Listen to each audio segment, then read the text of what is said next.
নিজের দেশের সামান্য রোদ বৃষ্টি আর শীত এই শরীরে সহ্য হয় না, সেই মানুষটাই আজ প্রিয় মানুষগুলোকে দেশে রেখে ইনকাম করতেছি প্রবাসে, কষ্টকে কষ্ট মনে হয় না।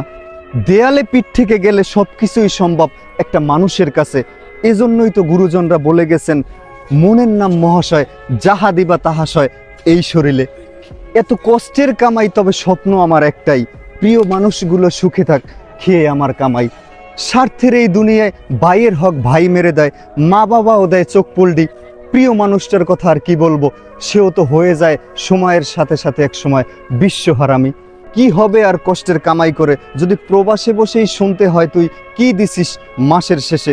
যে টাকা পাঠাস তুই তা তো শেষ হয়ে যায় মাস অর্ধেক হলে।